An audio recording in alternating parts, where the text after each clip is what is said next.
Putin भरोसे के काबिल है, यकीन है वो यूक्रेन पर दोबारा हमला नहीं करेंगे।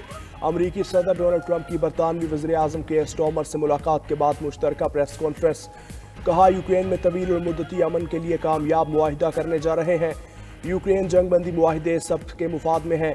यूक्रेन के साथ मादनियात का मुआहिदा रूस के खिलाफ कीव की सलामती की जमानत है। बरतानवी वज़ीर आज़म सख्त मुज़ाकरातकार हैं। तिजारत में तवाज़ुन के लिए टैरिफ लगाना ज़रूरी है। बहुत से ममालिक के साथ अमरीका को तिजारत में खसारा हो रहा है। बरतानवी वज़ीर आज़म बोले, अमरीका की जानिब से सलामती की ज़मानत के बगैर यूक्रेन में अमन कायम नहीं हो सकता। रूस को फ़ायदा पहुँचाने वाला अमन मुआहिदा कामयाब नहीं होगा।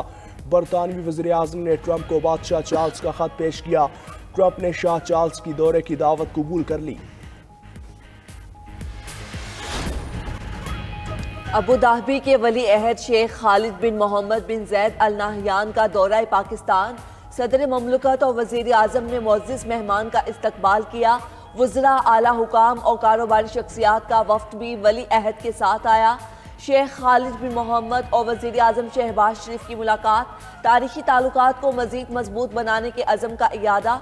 शहबाज शरीफ ने हर मुश्किल वक्त में साथ देने पर मुत्तहिदा अरब अमारात का शुक्रिया अदा किया।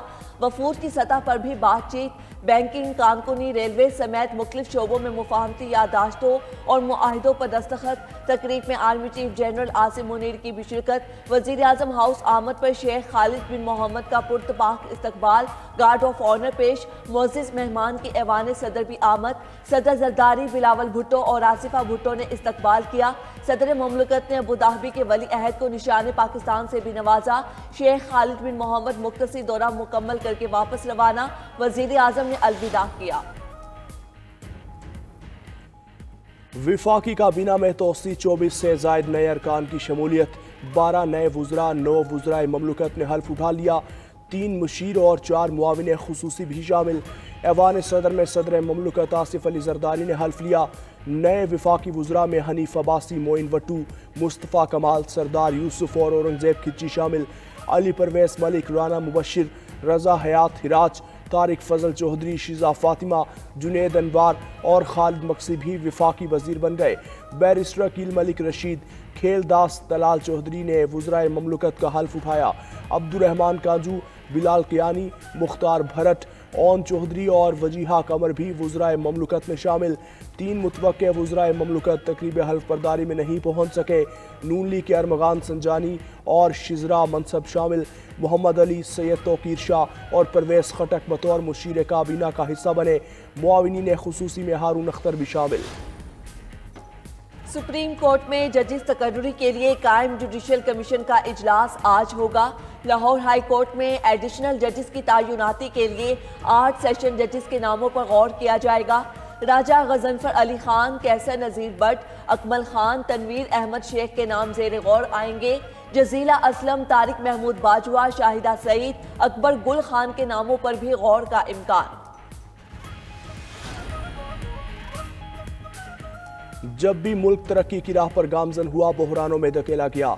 सदर नून लीग नवाज शरीफ का एक बार फिर शिकवा। सियासी इस्तेहकाम और पॉलिसियों का तसलसल तरक्की के लिए नागुज़ीर करार। कहा, नून लीग ने एक बार फिर मुल्क को बहरान से निकालने का बेड़ा उठाया। तमाम सूबों की शिरकत के बगैर तरक्की का अमल मुमकिन नहीं होगा। ANP के साबिक रहनुमा जाहिद खान नून लीग में शामिल। नवाज शरीफ की क़यादत पर मुकम्मल एतमाद का इजहार। सदर नून लीग जाहिद खान की शमूलियत का खैर मकदम। इस्लामाबाद में अपोजिशन इत्तेहाद की कौमी कॉन्फ्रेंस। होटल में दाखिले की इजाज़त न मिलने पर अपोजिशन रहनुमाओं की होटल की लॉबी में ही तकारीर। रहनुमाओं का अदलिया की आज़ादी और दोबारा इलेक्शन का मुतालबा। बैरिस्टर गौहर ने शिकवा किया, 26वीं तरमीम को रोकने के लिए क्यों कोई सुप्रीम कोर्ट नहीं गया। पेशावर हाई कोर्ट का दरवाज़ा क्यों नहीं खटखटाया। 26वीं तरमीम हर सूरत वापस और अदलिया आज़ाद होनी चाहिए। अपोजिशन लीडर उमर अयूब ने कहा, हुकूमत के पास मैंडेट नहीं, अवाम सिरापा एहतिजाज हैं। शाहिद हक्कान अब्बासी ने कहा, ये कैसी हुकूमत है जो आइन के नाम से घबराती है। रहनुमा JUI अब्दुल गफूर हैदरी का कहना था, आइन और कानून को कॉम्प्रोमाइज़ करने में तमाम लोग शरीक हैं, अवाम के फैसलों को मानना होगा। महमूद अचकजई ने कहा, असम्बली में बैठेंगे ना हुकूमत से मुज़ाकरात होंगे। काम का दौरानिया और इजलास भी कम मगर कानून साजी ज्यादा।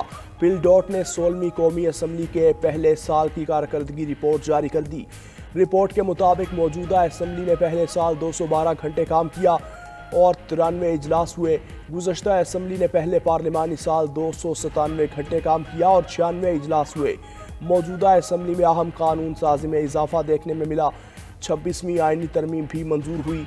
मौजूदा असम्बली के पहले साल में 47 बिल, जबकि गुज़श्ता असम्बली के पहले साल सिर्फ 10 बिल मंजूर हुए।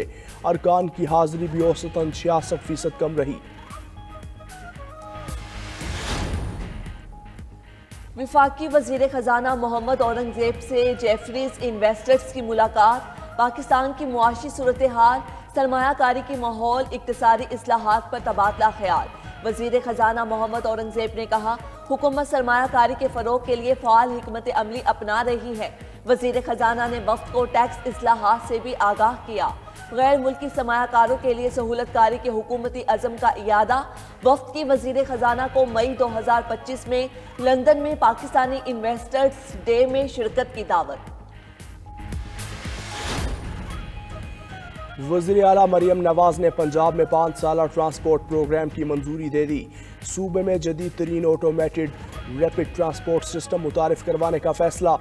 ART के फौरी ट्रायल रन का हुक्म भी दे दिया। 3 मराहिल में 10-10 शहरों में नया ट्रांसपोर्ट सिस्टम मुतारिफ करवाया जाएगा। वज़ीर आला पंजाब की ज़ेर सदारत खुसूसी इजलास। ब्रीफिंग में बताया गया कि आम बस की निस्बत ART के लिए रोड पर कम जगह दरकार होगी। ART बस 3 कोचेस पर मुश्तमिल और 300 से ज़ायद मुसाफिरों की गुंजाइश होगी। मरियम नवाज कहती हैं, जिद्दत का आउटेज का देने के लिए हर शहर में नया ट्रांसपोर्ट सिस्टम ज़रूरी है। जदीद ट्रांसपोर्ट सिस्टम से लोगों के मयार ज़िंदगी में बेहतरी आएगी। सिंध काबीना के अहम फैसले, सीनियर वजीर शर्जील मेमन ने तफसीलात मीडिया को बता दी। कहा, काबीना ने डबल डेकर बसेस की मंजूरी दे दी। मजीद इलेक्ट्रिक बसें भी खरीदी जाएंगी। वजीर आजम से भी 180 इलेक्ट्रिक बसों की फ्राहमी का वादा पूरा करने का मुतालबा। सीनियर वजीर ने कहा, 2 लाख घरों को महकमा तवानाई सोलर सिस्टम फ्राहम कर रहा है। 2.5 लाख मजीद घरों को सोलर प्लेट्स दी जाएंगी। खवातीन को मुफ्त में पिंक स्कूटीज देने का भी ऐलान। K4 प्रोजेक्ट के लिए कलरी भगाड़ फीडर और केंझर झील की तौसीह का नजर सानी मंसूबा भी मंजूर। सिंध हुकूमत कराची के पानी मंसूबों पर $1.6 बिलियन खर्च कर रही है। लाहौर हाई कोर्ट का कौमी इंसानी हुकूक कमीशन की रिपोर्ट पर हुक्म इम्तनाई जारी। अदालत ने रिपोर्ट पर किसी भी कार्रवाई से रोक दिया। रिपोर्ट में अक्टूबर 2023 ता 2024 ह्यूमन राइट्स एक्ट 2012 की खिलाफ वर्जी पाई गई। दरख्वास्त गुजार ने मौक़िफ़ अपनाया कि NCHR की तहकीकाती रिपोर्ट हक़ाइक़ के मुनाफी है। स्पेशल ब्रांच की रिपोर्ट जो अदालत में पेश की गई वाज़ेह है और कोई शक नहीं कि यह मुकम्मल तौर पर एक सोर्स रिपोर्ट थी। FIA ने स्पेशल ब्रांच की रिपोर्ट गैर मुस्तरद करार दी। इसराइल जंगबंदी माहदे से फिरने लगा। गजा की पट्टी में स्ट्रेटेजिक अहमियत की हामिल राहदारी फिलाडेल्फिया खाली न करने का ऐलान। अमरीकी खबर एजेंसी के मुताबिक इसराइल का इनकार हमास और मरकजी सालिस मिस्र के साथ कमजोर जंगबंदी माहदे पर बहरान पैदा कर सकता है। उधर इसराइल ने 642 फलस्तीनियों को रिहा कर दिया। रिहाई पाने वाले फलस्तीनियों का रामल्ला पहुंचने पर शानदार इस्तकबाल। हमास ने भी 4 इसराइली कैदियों की लाशें हवाले कर दी। उधर हमास के बानी शेख अहमद यासीन की इसराइल के खात्मे की पेशगोई का इंटरव्यू वायरल। 1999 में अरब मीडिया को इंटरव्यू में शेख अहमद यासीन ने कहा, इसराइल की बुनियाद जुल्म पर है और जुल्म पर कायम कोई चीज़ हमेशा नहीं रहती। 21वीं सदी के पहले 25 बरसों में